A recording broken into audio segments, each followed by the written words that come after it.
All right, I'm talking taxes. Taxes.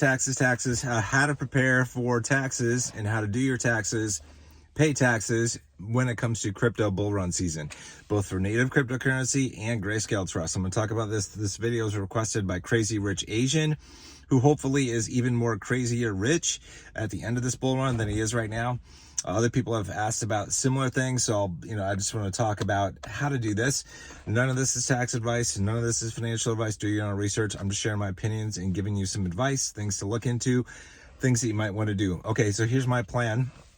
I'll tell you the things that I'm going to do, the things that I've learned along the way, and kind of what you might run into, what you should expect to run into when you make mad money out of crypto or Grayscale this cycle. Okay, so first, some high level things. As I sell off native crypto, because I'm going to sell off most of my, well, not most, but a good portion of my native crypto portfolio this run. And hopefully all of my Grayscale trusts this run, right? I want to get rid of all of them while prices are good. So with that, as I cash out of things, as I cash out of native crypto or Grayscale trusts, I'm going to be making tax payments basically on a regular basis. Like probably for me, I'll probably be making tax payments almost every week. 2 tax payments, one to the IRS and the other to the state tax authority, because I'm cashing out a ton. This all depends on how much you are cashing out. You don't need to do it weekly. You might do it monthly. You might do it quarterly. Ultimately, when you are a high earner, you make a ton of money, the IRS is going to want you to make what are called estimated tax payments. These are quarterly tax payments. Talk to a CPA about this stuff. So if you make a ton of money, you're expected to make, essentially 4 quarterly payments throughout the year, and they're supposed to be fairly equal. I mean, if you make a ton more money at the end of the year, I think they can penalize you a little bit because they're like, oh, you should have known you were going to make a ton of money and paid more earlier, which is, I think, BS. But talk to a CPA about this stuff. It's really important to talk to a CPA. Do not do your taxes online. Hire an actual person to talk to. You're going to be making a ton of money, so hire a professional, okay? You do not want to get into tax trouble at all. It's not worth it. Okay, so here's my plan. So here's what I'm going to do. As I'm selling native crypto off, probably most of it through Coinbase, maybe some through Gemini or Kraken or wherever, but probably most of it through Coinbase. As I sell it off, I'm going to withdraw money out each day and use that money to basically put into a pool in my checking account to basically make a payment like every week or every 2 weeks or every month or whatever, because I want to get the tax payment off to the IRS pronto, because I don't like to be penalized. I do not want penalties, and it's like I'm getting that stuff off pronto. Now, if you don't have a ton of taxes that you're going to owe, well, then you might just do it quarterly. By the way, you can pay your taxes to the IRS 2 ways. One, you can pay via check, like send a check in. I would not recommend that because they did this to me once. I sent in a check. I had always been sending in checks every quarter, and they lost a fucking check. And then guess what? So I was like, okay, well, I sent an electronic payment in, and then a fucking year later, they found that the mail, and they tried to cash the check, and it bounced because I didn't keep that much money that I was making, to make tax payments in my checking account. So I was like, holy shit, somebody just found this check. It turned out to be the IRS. Guess what the IRS did? They added a hefty penalty on there because they said you sent in a check and it bounced. So they added this enormous fee on there. And I was like, motherfuckers. I was like, okay, well, I had to explain to them. I'm like, I knew that you didn't get it basically a month after I sent it because you didn't cash it. So I sent an electronic payment instead, and they still penalized me. So just as an FYI, I would not recommend sending in a physical check as payment to the IRS. Don't do that. Use their online system where you can send an EFT payment. And you could send pretty big EFT payments. I don't know what the limit is.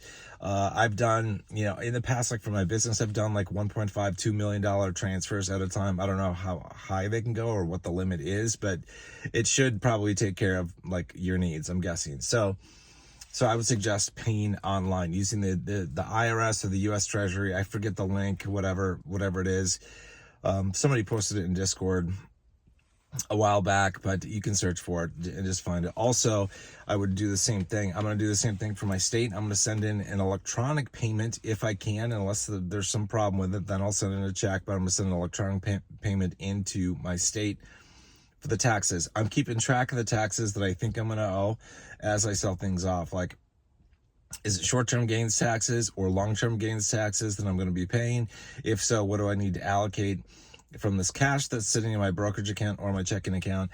What do I need to allocate to the IRS and to the state? I pay them first. First, I pay them. I don't pay myself first. I don't take money out and go on vacation or buy a whole bunch of expensive stuff first. I take care of my taxes first, because a tax man is your worst nightmare. Take care of paying your taxes pronto.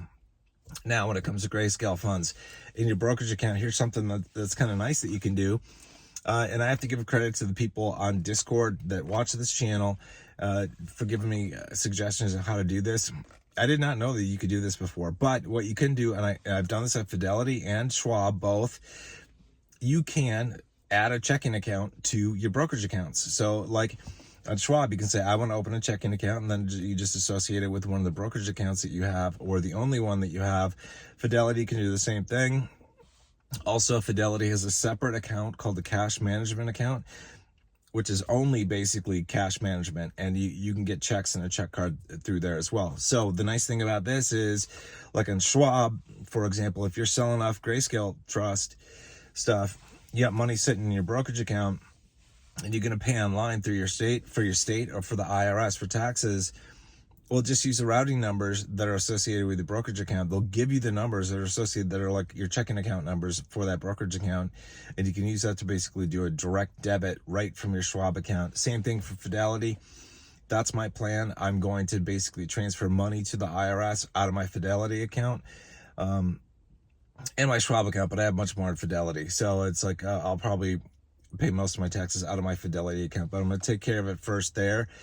The stuff that I sell through Coinbase, like I said, it's, there's no checking account there, so I have to transfer the money out to my checking account. Now, if you got a lot of crypto, I don't know what the limit per day is. I know I've transferred $250,000 per day out of Coinbase. I don't know if the limit is more than that, or if that is the daily limit.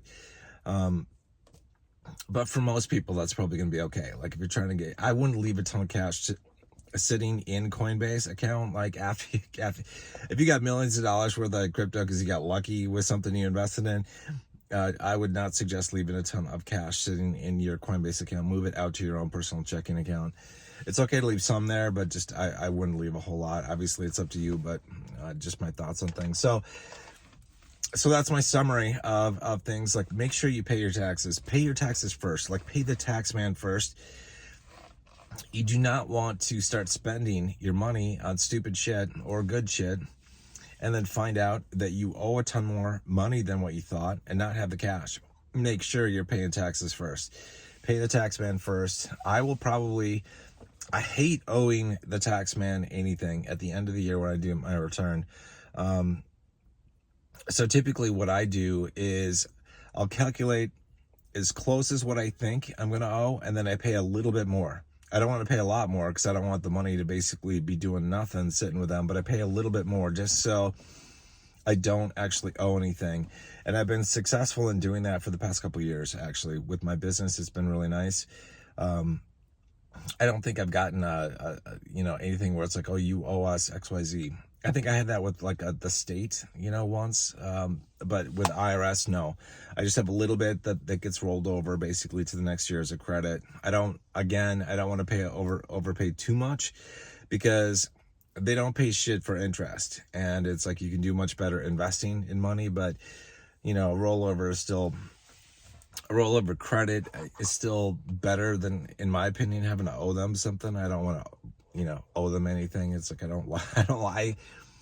I do not like the IRS very much. I do not like them. They are maybe necessary. I don't know if they're necessary in this world, but I don't like them, but we have to live with them, right? So pay your taxes first. Make sure you get that done in a timely manner. And depending on the amount of profits you have, do them right away. Send them off right away. Talk to a CPA about this stuff, right, folks? So as I said, this isn't tax advice or financial advice. Talk to a CPA and get their opinion. They're probably going to tell you what I just said. They're going to have some suggestions for you, but that's kind of my plan, and that's something you guys can keep in mind. Pay your taxes right away. You can use Schwab and Fidelity as essentially checking accounts. You can get a checking account added to your brokerage accounts. And you can, on Fidelity, open a whole separate cash management account, which comes with a, check. It's essentially a checking account. That's essentially what it is. So I don't know why they have a separate cash management account when you can add a checking account to each and every brokerage account that you have at Fidelity. So, but there's probably some benefit to having a separate cash management account. Ultimately, I don't care. Like, I just want to be able to transfer the money out and pay the IRS and the state in a timely manner. So make sure you're doing that, and you should be good. Always, I would pay more. I would pay slightly more than what you think you're gonna owe if it were me. Because if you're dealing with a lot of money, and hopefully all of you are dealing with a lot of money, I hope all of you become millionaires. And I know some of you are gonna become multimillionaires. So it's going to be a lot of money that you owe in taxes. So just keep that in mind. Also, for the stuff that you sell off at the end of this year, like, I just assume that we're going to follow a cycle where, we're like, that I'm going to be able to sell off, you'll be able to sell off some of our Greyscale holdings like in November or December, because hopefully they'll be at really good prices then. Well, the stuff that you sell off then, that stuff is taxable right on this calendar year. So and that's why for me, it's like I'm going to bust butt to basically get the tax payments out right away. It's going to be at the end of the year, but I don't want to get penalized because I made a lot of money at the end of the year, in comparison to what I was making throughout the course of the year. Because I have a feeling that's what's going to happen. So I'm going to pay more just to account for any potential fees or whatever that they're going to assess. And I'll double check with my CPA on that as the year progresses after we get through tax season. But check with a CPA. Get a real CPA. Don't just rely on shit online. Don't do your taxes online. You're a big boy now. You're a big girl now. You got big moolah. Like, hire a CPA. My life changed so much for the better. I was doing my taxes myself.